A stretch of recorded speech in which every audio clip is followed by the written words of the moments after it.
Friends, welcome back to my channel. இன்றைக்கி நம்ம channel என்ன வீடியோ பார்க்க போகிறோம் அப்படின்னு பார்த்தீங்கன்னா, ஒரு வாரத்துக்கு இந்த வேலையெல்லாம் பண்ணி வச்சிட்டோம் அப்படின்னா நம்ம சமைக்கிறது இதெல்லாம் கொஞ்சம் ஈஸியாகிடும். அதுக்கான டிப்ஸ் தான் கொடுத்துருக்கேன். வீடியோவை ஃபுல்லாக ஸ்கிப் பண்ணாமல் பாருங்கள். ஃபஸ்ட்டு டிப் என்ன அப்படின்னு பார்த்தீங்கன்னா, முதல்ல நம்ம ஃப்ரிட்ஜெல்லாம் க்ளீன் பண்ணி எடுத்துக்கலாம். அதனால் ஃப்ரிட்ஜில் இருக்கிறது எல்லாத்தையுமே வெளியில் எடுத்து வச்சுட்டு ஃபஸ்ட்டு க்ளீன் பண்ணுறதுக்கு லிக்விட் ரெடி பண்ணிக்க போகிறேன். அதுக்கு என்ன தேவை அப்படின்னா, ஃபஸ்ட்டு வந்து ஒரு ஆஃப் லெமன் வந்து நம்ம புழிஞ்சு எடுத்துக்க போகிறோம். அது கூட கொஞ்சம் பேக்கிங் சோடா இல்லை அப்படின்னா விம் லிக்விட் போட்டுக்கலாம். அது இல்லைனா வினிகர் கூட சேர்த்துக்கலாம். இதெல்லாம் வந்து நல்ல சின்ன சின்ன கரையெல்லாம் டக்குன்னு எடுத்துரும். இப்போ பார்த்திங்கன்னா ஃப்ரிட்ஜில் இந்த மாதிரி அங்கங்கே கரை இருக்கும். நான் ஃப்ரிட்ஜை க்ளீன் பண்ணி கிட்டத்தட்ட 2 மாதத்துக்கு மேலே ஆகிடுச்சு. இன்றைக்கி வந்து இந்த கரையெல்லாம் வந்து இந்த லிக்விட் வச்சு தான் க்ளீன் பண்ண போகிறோம். ஃபஸ்ட்டு ஃப்ரிட்ஜில் இருக்கிறது எல்லாத்தையும் வெளியில் தூக்கி வச்சுட்டு அதுக்கப்புறம் நம்ம ஃப்ரிட்ஜை இந்த மாதிரி அங்கங்கே கரை இருக்கிற இடத்துல தேய்ச்சி எடுத்துக்க போகிறோம். லைட்டாக தேய்ச்சாலே போதும். இந்த லெமனை வச்சே நான் தேய்ச்சி எடுத்துக்கிறேன். அப்போ ஃப்ரிட்ஜுமே கொஞ்சம் வாசனையாக இருக்கும். நான் வந்து வேறு எதுவுமே தேய்க்கல. லைட்டாக தேய்ச்சிட்டு அப்படியே இந்த மாதிரி ஒரு வெட் கிளாத் வச்சு தொடச்சி எடுத்துக்க போகிறேன். டிப் நம்பர் 2 என்னென்னு பார்த்தீங்கன்னா, நம்ம வந்து பன்னீரெல்லாம் வந்து சமைச்சிட்டு பேலன்ஸ் பன்னீர் இந்த மாதிரி வச்சுருப்போம். அப்படி இருக்கிற பன்னீரை வந்து ஒரு மாதிரி வெள்ளை துணியில் நம்ம இந்த மாதிரி சுற்றி டிஃபன் பாக்ஸில் நல்லா காற்று போகாத மாதிரி அப்படியே அடைச்சி வச்சிட்டோம் அப்படின்னா அடுத்து ஒரு 2-3 நாள் கழிஞ்சு நம்ம யூஸ் பண்ணிக்கலாம். டிப் நம்பர் 3 என்னென்னு பார்த்தீங்கன்னா, நம்ம வந்து பேலன்ஸ் இருக்கிற வெங்காயத்தை வந்து உரிக்கவே மாட்டோம். புதுசாக வெங்காயம் வாங்க போகிறோம் அப்படின்னா அந்த சின்ன வெங்காயம்லாம் சின்ன குட்டி குட்டி வெங்காயம்லாம் அப்படியே அந்த வெங்காய கூடையிலே கிடக்கும். அதனால் நம்ம காய்கறி வாங்குறதுக்கு முன்னாடி என்ன பண்ணணும் அப்படின்னா, அந்த சின்ன வெங்காயத்தெல்லாம் எடுத்து ஃப்ரீ டைமில் உரித்து இந்த மாதிரி ஒரு டிஃபன் பாக்ஸில் போட்டு ஃப்ரிட்ஜில் தூக்கி வச்சிட்டோம் அப்படின்னா நமக்கு சமைக்கிறதுக்கு ரொம்பவே ஈஸியாக இருக்கும். இதெல்லாம் நான் காய்கறி வாங்குறதுக்கு முன்னாடியே பண்ணிடுவேன். அதுக்கப்புறம் 3வது டிப்ஸ் என்னென்னு பார்த்தீங்கன்னா, இஞ்சி பூண்டு பேஸ்ட் அரைச்சி கண்டிப்பாக வச்சுருங்க. ஏன்னா ஒரு வாரத்துக்கு கண்டிப்பாக இஞ்சி பூண்டு பேஸ்ட்டு தேவைப்படும். எல்லா குழம்புக்குமே நம்ம சேர்ப்போம். அதனால் இஞ்சி பூண்டு பேஸ்ட் வந்து அரைச்சி எடுத்து வச்சுக்கிட்டேன். 4வது டிப் என்ன அப்படின்னு பார்த்தீங்கன்னா, நம்ம தேங்காயெலாம் வந்து உடச்சி எடுத்துட்டு அப்படியே இதை தூக்கி ஃப்ரிட்ஜுக்குள்ளே வச்சுருவோம். அப்படி வைக்காமல் இதை துருவி அப்படியே ஒரு டப்பாவில் போட்டு ஃப்ரீசரில் வைக்கலாம். அப்படி இல்லைன்னா இந்த மாதிரி கீத்தாக எடுத்து ஒரு டப்பாவில் அப்படி ஸ்டோர் பண்ணி ஃப்ரிட்ஜில் வைக்கலாம். கண்ணாடி டப்பாவாக இருந்தால் இன்னும் பெஸ்ட்டு. கொஞ்சம் உப்பு தண்ணியில் போட்டு வச்சிங்கன்னா ரொம்ப நாள் கெடாமல் இருக்கும். நான் வந்து ஒரு வாரத்தில் யூஸ் பண்ணிடுவேன். 5வது டிப் என்ன அப்படின்னு பார்த்தீங்கன்னா, கருவாடு வாங்கி வச்சுருக்க கருவாடில் எங்கெல்லாம் அது எறும்பெல்லாம் வந்துடும். அப்படி எறும்பெல்லாம் வராமல் இருக்கிறதுக்கு வாங்கிட்டு வந்தோடனே கருவாடு இந்த மாதிரி தனித்தனியாக பிரித்து எடுத்துக்கோங்க. நான் வந்து நெத்திலி கருவாடு, இது வந்து பாறை மீன் கருவாடுன்னு நினைக்கிறேன். அதை வந்து இப்படி மாதிரி டப்பாவில் போட்டு ஸ்டோர் பண்ணிக்கிட்டேன். அதாவது பழைய ஹார்லிக்ஸ், பூஸ்ட் டப்பா அந்த மாதிரிலாம் இருக்குல்ல, அதில் இந்த மாதிரி ஸ்டோர் பண்ணி எடுத்து வச்சிட்டோன்னா ஃப்ரிட்ஜிலேயே ஸ்டோர் பண்ணிக்கலாம். எந்த எறும்பும் வராது. 6வது டிப் என்ன அப்படின்னு பார்த்தீங்கன்னா, தேங்காய் எண்ணெயெலாம் நான் ஓப்பன் பண்ணிவிட்டு இந்த மாதிரி வச்சுருவேன்.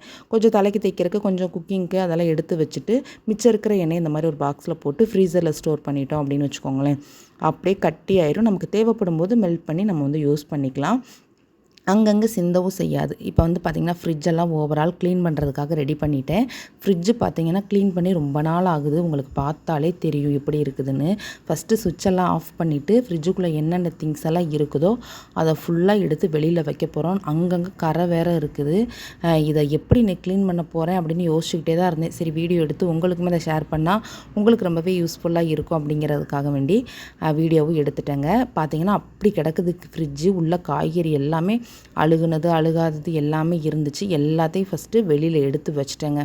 வெளியில் எடுத்து வச்சதுக்கப்புறமா நம்ம வந்து மிக்ஸ் பண்ணி வச்சுருந்தோம் இல்லையா லிக்விடு, பேக்கிங் சோடா, லெமனும் கலந்து அதில் கொஞ்சம் விம் லிக்விடுமே ஊற்றிக்கிட்டு அப்படியே துடைக்க ஆரம்பிச்சிட்டேன். ஃபுல்லாக துடைச்சதுக்கப்புறம் தான் எனக்கு வந்து கொஞ்சம் நிம்மதியாக இருந்துச்சு. அப்படியே ஃப்ரிட்ஜை திறக்கவே முடியல, அவ்வளோ ஸ்மெல்லு. அது சுவிட்சை வேறு ஆஃப் பண்ணி விட்டேன்னா இருக்கிற எல்லா ஸ்மெல்லும் அதுக்குள்ளே இருக்கிற மாதிரி தான் இருந்துச்சு. என் ஹஸ்பண்டெல்லாம் நான் க்ளீன் பண்ணுறதை பார்த்துட்டு ஓடியே போயிட்டாரு. ஏன்னா நீ என்ன இது இப்படி க்ளீன் பண்ணிகிட்ருக்க, இதுக்குள்ளே என்னென்ன இருக்குதுன்னே தெரியல அப்படின்னு சொல்லிட்டு என்னையவே கிண்டல் பண்ணிட்டு போயிட்டாரு. நான் ஓவரால் பழைய இதெல்லாம் கொஞ்சம் தூரத்துக்கு போட்டுட்டேன். கொஞ்சம் நம்ம ஃப்ரெஷ்ஷான காய்கறிகளை மட்டும் எடுத்து வச்சுட்டேன். இந்த வாரம் சந்தைக்கும் கூட போகலை. நீங்கள் ஃப்ரிட்ஜெல்லாம் க்ளீன் பண்ணுறீங்க அப்படின்னா ஒன்று மாவெல்லாம் ஆட்டாமல் காய்கறியெல்லாம் எதுவும் வாங்காமல் இருப்போம் இல்லையா, அந்த மாதிரி டைமில் ஃப்ரிட்ஜெல்லாம் க்ளீன் பண்ணி வச்சுக்கோங்க. அதில் மிச்சம் இருக்கிற இஞ்சி பூண்டு அதெல்லாம் பார்த்திங்கன்னா இஞ்சி பூண்டு பேஸ்ட்டாக அரைச்சிக்கலாம். மிச்சம் இருக்கிற வெங்காயத்தை உரித்து ஃப்ரிட்ஜிலே வச்சுக்கலாம். இப்போ நம்ம யூஸ் பண்ண லிக்விடு வச்சு தொடச்சதுக்கப்புறம் ஃப்ரிட்ஜ் என்ன மாதிரி இருக்குதுன்னு பாருங்கள். அவ்வளோ பளபளன்னு நீட்டாக ஆகிடும். உங்களுக்கு பார்த்தாலே தெரியும். அப்படியே லைட்டாக தான் தொடச்சி எடுத்திருக்கேன். அப்படியே பால் போல் ஆயிடுச்சு. இப்போ நான் ஆர்கனைஸ் பண்ணியிருக்கேன். எப்படி ஆர்கனைஸ் பண்ணியிருக்கேங்கிறத காட்டுறேன். ஃப்ரீசருக்குள்ளே பார்த்தீங்கன்னா ஃபஸ்ட்டு அந்த தேங்காய் எண்ணெய் சொன்னேன் இல்லையா, அதை வச்சுருக்கிறேன். அதுக்கு கீழே பார்த்தீங்கன்னா பட்டரும் பன்னீரும் வச்சுருக்கிறேன். பன்னீர் இன்றைக்கி நைட்டே யூஸ் பண்ணுறதுனால அதை அப்படியே வச்சுருக்கிறேன். அதுக்கு கீழே பார்த்தீங்கன்னா பச்சை மிளகா, தேங்காய், கருவேப்பிலை, கொத்தமல்லி வச்சுருப்பேன். இப்போ எதுவுமே இல்லை. அதனால் தேங்காவும் பச்சை மிளகாவும் மட்டும்தான் அந்த 2 டப்பாவில் இருக்குது. அடுத்த டப்பா எம்டியாக தான் இருக்குது. காய்கறி எதுவுமே இல்லாதனால தக்காளி கூடையுமே எம்டியாக இருக்குது. 2 புடலங்காவும் ஒரே ஒரு முட்டைகோஸ் மட்டும்தான் இன்றைக்கி வீட்டில் இருக்கிற காய்கறி. அதையும் எடுத்து உள்ளே வச்சாச்சு. அப்படியே இந்த டோரில் என்னென்ன இருக்குது அப்படின்னு பார்த்தீங்கன்னா, மேலே வந்து இஞ்சி பூண்டு பேஸ்ட்டு, அப்புறம் சின்ன வெங்காயம், பூண்டு உரித்து வச்சுருந்தோம் இல்லையா, அது இருக்குது. அதுக்கு கீழே பார்த்தீங்கன்னா கொஞ்சம் நட்ஸ் வச்சுருக்கேன். கொஞ்சம் பாதாமும் அது கூட பிஸ்தாவும் வச்சுருக்கிறேன். இன்னொரு பாட்டில் எம்டியாக தான் இருக்குது. அதுக்கு கீழே கருவாடு வச்சுருக்கேன். இதில் வந்து பேக்கிங் சோடா, கொஞ்சம் கஸ்டர்ட் பவுடர் அந்த மாதிரி வச்சுருக்கேன். கீழே பால், நெய், அந்த கருவாடு, தேன் இவ்வளோ தான் ஆர்கனைஸ் பண்ணியிருக்கேன். இதுக்கு இல்லாமல் மேலே வந்து கஸ்தூரி மேத்தி வச்சுருக்கேன்.